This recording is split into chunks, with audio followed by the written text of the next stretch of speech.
جان، مال اور اولاد یہ چیزیں ایسی ہیں جن کے بارے میں ہر انسان کو بڑا خوف اور خطرہ رہتا ہے کہ کہیں اللہ کی ان نعمتوں پر کسی برے انسان کی نظر نہ لگ جائے اور یہ ہنستا بستا چمن مرجھا نہ جائے۔ ایسا ہی خوف اللہ کے رسول صلی اللہ علیہ وسلم کے صحابہ میں سے ایک صحابی کو بھی محسوس ہوا، تو انہوں نے کیا کیا؟ تو چلیے حدیث میں بتائے گئے اس طریقے پر عمل کریں تو یقیناً ہم محفوظ رہیں گے۔ ایک صحابی نے اللہ کے رسول صلی اللہ علیہ وسلم کی خدمت میں عرض کیا، یا رسول اللہ، مجھے اس بات کا خوف رہتا ہے کہ کہیں میرے پاس موجود مال برباد نہ ہو جائے اور میرے بچے کہیں میرے پاس سے دور نہ ہو جائیں۔ تو اللہ کے رسول صلی اللہ علیہ وسلم نے فرمایا، تم یہ دعا پڑھا کرو، بسم اللہ علی دینی و نفسی و ولدی و اہلی و مالی، جس کا ترجمہ ہے اللہ کے نام سے اپنا دین، اپنی جان، اپنی اولاد، اپنا خاندان اور اپنے مال کو میں اللہ کے سپرد کرتا ہوں۔ اگر آپ اس دعا میں غور کریں گے تو معلوم ہوگا کہ اللہ کے رسول صلی اللہ علیہ وسلم نے کیسی ترتیب کے ساتھ چیزوں کو بیان فرمایا ہے۔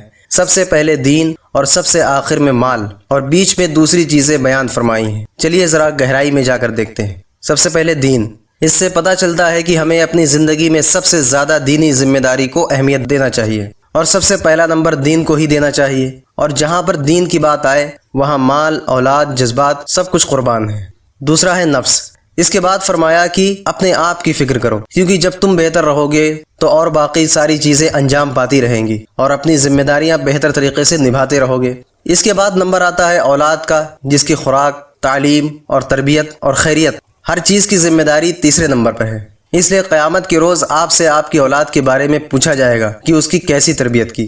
چوتھا ہے خاندان۔ اس کے بعد آپ کے خاندان میں جو لوگ بھی موجود ہیں ان کو اس کا حق دینا اور رشتوں کی ذمہ داری کو سمجھ کر انہیں ادا کرتے رہنا چاہیے، جس کا شریعت نے آپ کو ذمہ دار بنایا ہے۔ پانچواں ہے مال۔ سب سے آخر میں نمبر آتا ہے مال کا، دولت کا، روپیوں اور ڈالرز کا، لیکن بدقسمتی سے سب سے پہلے ہم اسی کو رکھتے ہیں اور ساری چیزیں اس کے بعد۔